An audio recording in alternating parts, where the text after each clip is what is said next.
Presiding Officer. The SNP has a soft-touch approach to crime in our country. Since the last election, shoplifting is up 124%. Shop staff are going to work fearing for their safety, and communities are being undermined by criminals who feel like they can get away with it. So will John Swinney and his SNP government apologise for effectively legalising shoplifting in Scotland? First Minister. Well, I think Mr Sarwar is at the bottom of the barrel today, if I may say so to Parliament. The accusation that there is a soft-touch justice system in Scotland might have some validity if we were not incarcerating more people than any other Western European country, and if our prisons were not facing the increase in population that they are facing.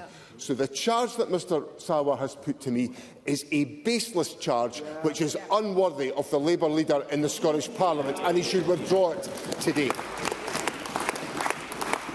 Now, in the budget, which Mr Sarwar never voted for, we put money in to tackle retail crime, to support and work with the retail sector, and Mr Sarwar couldn't even bring himself to vote for the provision. So what we have today is another example. What we have today is another example of Mr Sarwar coming in here, ramping up the rhetoric and failing to deliver on the reality for the people of our country. Anna Sarwar. Presiding Officer, John Swinney is living on another planet. He wants to focus on inputs when the reality is shoplifting is up 124%, and clear-up rates show that fewer than half of all shoplifting crimes are even solved. And I spoke to shop workers in Glasgow yesterday. They told me that after years of SNP police cuts, officers now only investigate an incident of shoplifting if shop workers can give them the suspect's name. If the shoplifter isn't already known, then there is almost no chance that they will be even investigated, let alone the criminal caught. The situation is so bad that businesses in Edinburgh have had to form a shop watch scheme to try and investigate crimes against their own businesses. Victims of crime being forced to investigate offences perpetrated against them. Is that really the best we can do, all while so many crimes go unreported? Retailers Against Crime Director Maxine Fraser has described the situation as being, in her words, out of control. So will John Swinney admit, like so many other issues, he's given up on keeping Scotland's communities safe? First Minister. So again, on the budget that Mr Sarwar never voted for, this government put in record investment of £1.64 billion for policing, enabling us to deliver police services the length and breadth of the country. Secondly, in this respect, the government has put in resources to work with the retail sector to tackle the issue of retail crime. And in addition to all of that, the government is working to ensure that we have an effective police presence in every community in Scotland to ensure that these issues are addressed. So Mr Sarwar is not in any position, if he's not prepared to vote for the government's budget, to then come here and complain about any other issues whatsoever. And what this government is determined to do is to work with different organisations in Scotland to protect the public in a country where crime is at one of its lowest levels in 40 years. In 40 years. I'll say that again with all the heckling.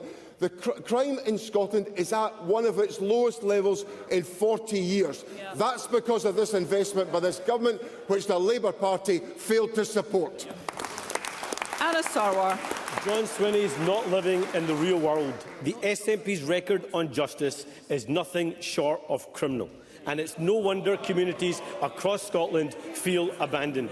Police want action just as much as victims, but the truth is they are just another victim of SNP incompetence. Under the SNP, 800 fewer police officers on the streets. Police station after police station closed. The bill for Glasgow's new prison soaring 10 times over to £1 billion, and violent crime on the rise. No wonder he's running a million miles away from his own record.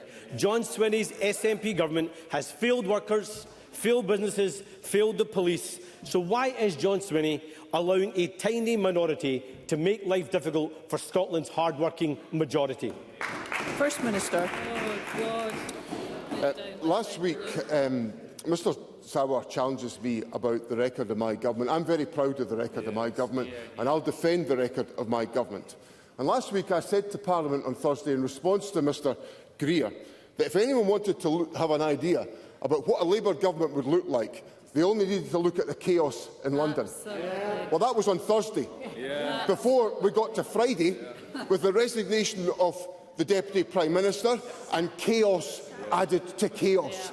Then we had the beautiful and unjust moment of the sacking of Ian Murray as the Secretary of State for Scotland.